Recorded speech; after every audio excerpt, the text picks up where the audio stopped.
Bismillahirrahmanirrahim. Assalamualaikum warahmatullahi wabarakatuh. Kaifa halukum ya tulab? Barakallahu fikum. Pada kesempatan kali ini kita kembali bertemu dalam mata pelajaran Al-Quran Hadis kelas 10.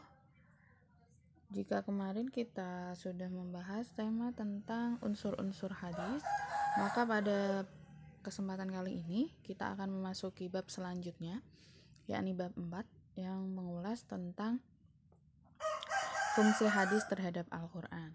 Nah, ini tentu saja anak-anakku semua sudah tahu bahwasannya hadis itu merupakan sumber hukum kedua setelah Al-Quran, dan ia berfungsi dia berfungsi untuk memberikan penjelasan, untuk memberikan petunjuk atas dalil-dalil yang sudah termaktub atau yang terdapat di dalam Al-Quran. Langsung saja. Nah, di sini fungsi hadis terhadap Al-Quran, fungsi utamanya ialah memberikan penjelasan atau sebagai bayan. Nah, di sini fungsi hadis sebagai bayan itu terbagi lagi menjadi 4 berdasarkan sifatnya. Yang pertama adalah bayan at-taqrir, yang sifatnya adalah memperkuat atau memperkokoh. Jadi hadis berfungsi memperkuat apa yang sudah terkandung dalam Al-Quran. Yang kedua bayan at-tafsir, yakni memberikan penjelasan secara lebih detail terhadap ayat-ayat Al-Quran. Dan yang ketiga adalah bayan at-tashri' yang berfungsi untuk menetapkan atau memberikan kejelasan hukum. Dan yang terakhir adalah bayan an-nasakh, yakni menggugurkan atau menghapuskan dalil-dalil yang termuat dalam ayat Al-Quran. Oke, langsung kita masuk pada bayan at-taqrir. Bayan at-taqrir ini istilah lainnya adalah bayan at-ta'kid dan juga bayan al-itsbat. Selanjutnya, bayan at-taqrir di sini berarti hadis berfungsi memperkuat atau memperkokoh apa yang sudah termaktub dalam Al-Quran. Nah, karakteristik dari bayan at-taqrir ini biasanya adalah apa yang termuat di dalam Al-Quran itu sama dengan apa yang termuat di dalam hadis. Jadi kalau misalnya ayat Al-Quran membahas tentang sholat, maka hadis ini membahas pula tentang sholat yang fungsinya adalah memperkuat, karena isinya sama. Nah, ini karakteristik dari bayan at-taqrir. Sebagai contoh ini, ada sebuah hadis tentang puasa, sumu li ru'yatihi wa afdiru li ru'yatihi. Puasalah ketika kalian melihat hilal dan juga berbukalah atau selesailah puasa kalian pada saat melihat hilal. Nah, di sini memperkuat dari ayat Al-Quran syahrul Ramadan alladzi unzila fihil Quran ila akhiril ayat. Jadi syahrul Ramadan yang menyatakan tentang puasa Ramadan. Jadi kedua-duanya sama-sama mengulas tentang puasa Ramadan. Nah, ini faman syahida minkumus syahra falyasum. Barang siapa yang melihat bulan, bulan maksudnya adalah melihat hilal, falyasum, maka berpuasalah. Nah, ini kandungannya ini yang saya garis bawah ini sama dengan ini. Jadi perintah berpuasa pada saat melihat hilal. Itu dua-duanya sama-sama membahas tentang hal tersebut. Maka di sini menunjukkan bahwasanya fungsi hadis sebagai bayan at-taqrir. Lanjut, fungsi hadis sebagai bayan at-tafsir atau memberikan penjelasan secara lebih detail terkait dengan kandungan ayat Al-Quran. Adapun bayan at-tafsir ini terbagi lagi menjadi 3, yakni adalah bayan at-tafsil atau penjelasan yang bersifat memperinci, kemudian bayan at-taqyid, bayan at-taqyid atau penjelasan yang bersifat membatasi, dan juga bayan at-takhsis atau penjelasan yang bersifat mengkhususkan. Langsung saja, yang pertama contoh dari bayan at-tafsir yang tafsil. Yang pertama bayan at-tafsil atau penjelasan yang bersifat memperinci. Nah, ini fungsinya adalah hadis berfungsi untuk memperinci ayat Al-Quran. Sebagai contoh adalah tentang hadis tentang gerakan sholat, shollu kama ra'aitumuni usolli. Ini merupakan perincian terhadap ayat Al-Quran wa aqimus sholata. ya, wa atuz zakah, wa aqimus shalah, dan kerjakanlah sholat. Di situ wa aqimus shalah konteksnya masih mujmal, masih global. Apa sih sholat itu? Kapan waktunya? Berapa jumlah rokaatnya? Bagaimana gerakan-gerakannya? Nah, maka kemudian diperinci dengan hadis-hadis Nabi. Di antaranya adalah shollu kama ra'aitumuni usolli. Sholatlah kalian sebagaimana melihat Rasul sholat, ya, melihat aku atau Rasul sholat. Jadi tentang waktunya, tentang jumlah rokaatnya, ya silahkan untuk melihat apa yang dilakukan oleh Rasul pada saat sholat itu.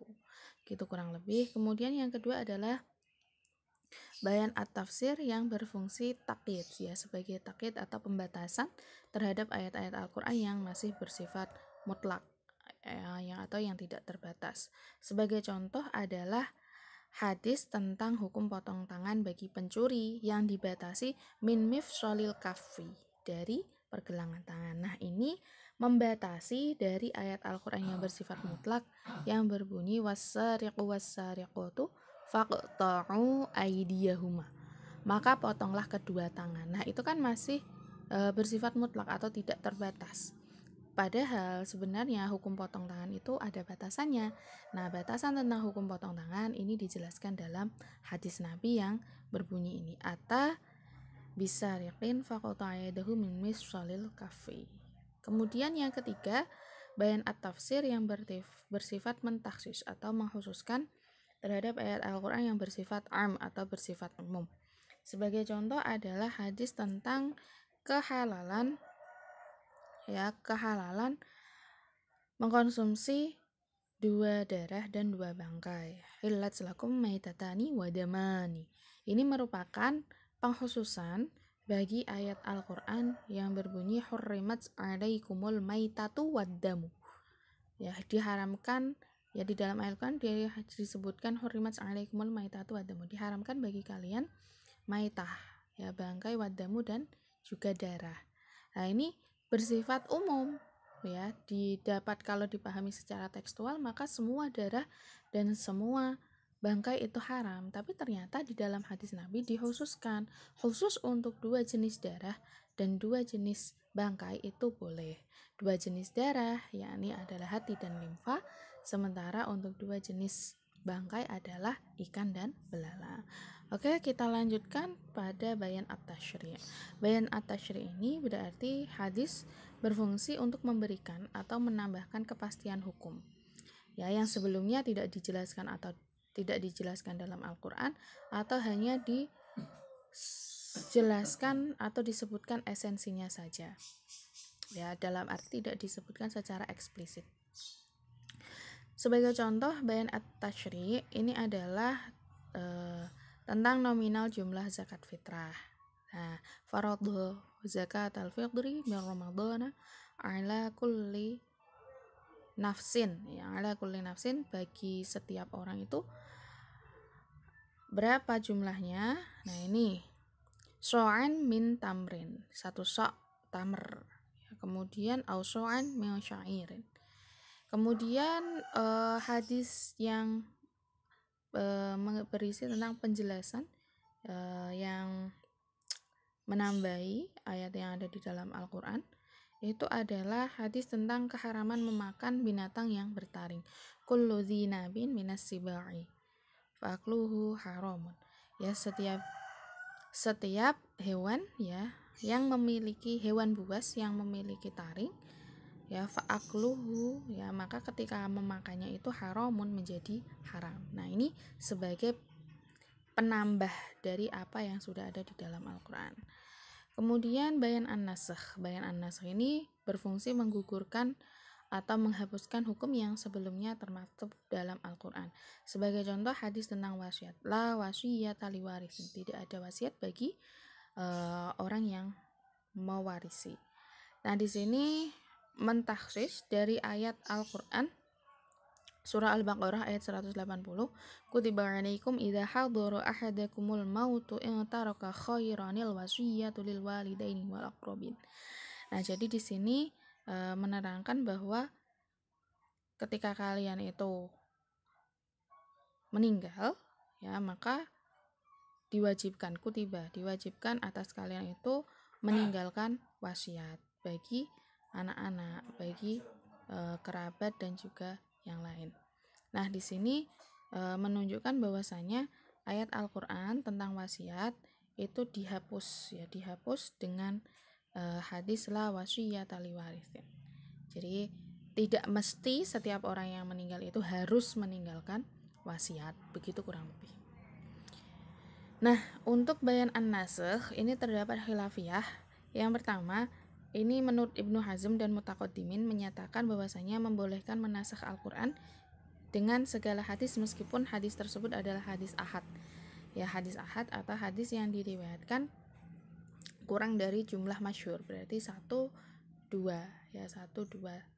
orang itu. Ya, gharib, ya hadis ahad, gharib maupun aziz.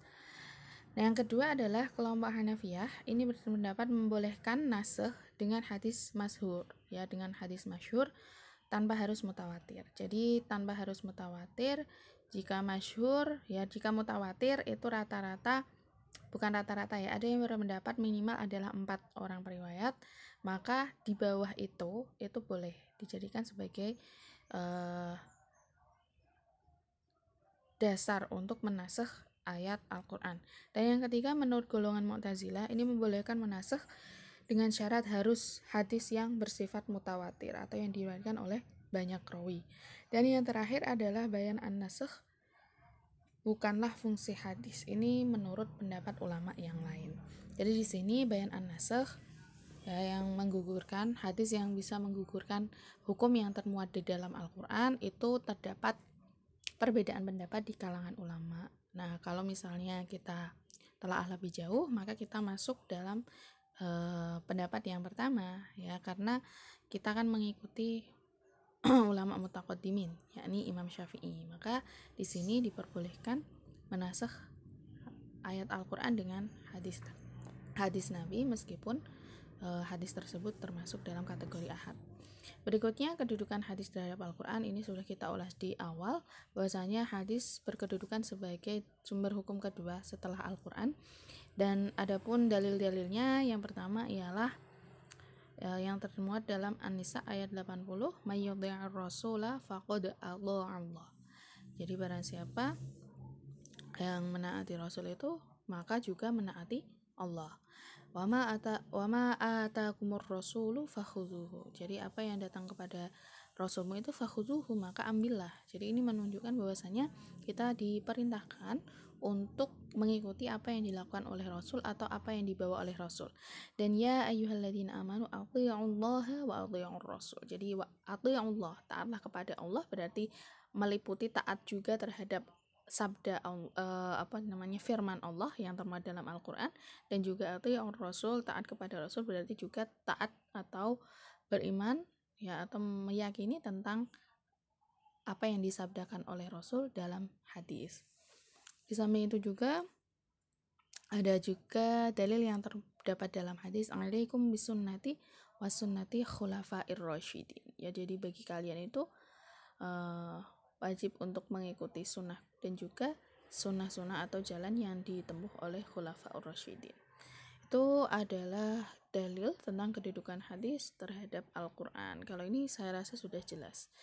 Dan bisa kita simpulkan bahwasanya fungsi pokok hadis terhadap Al-Qur'an itu sebagai penjelas. Adapun penjelasannya itu ada 4 macam, ya, ada yang bersifat memperinci, ada yang bersifat memperkuat, ada yang bersifat menambahi hukum, dan juga ada yang bersifat menggugurkan atau menghapuskan dalil-dalil yang terhadap dalil-dalil yang terdapat di dalam Al-Qur'an.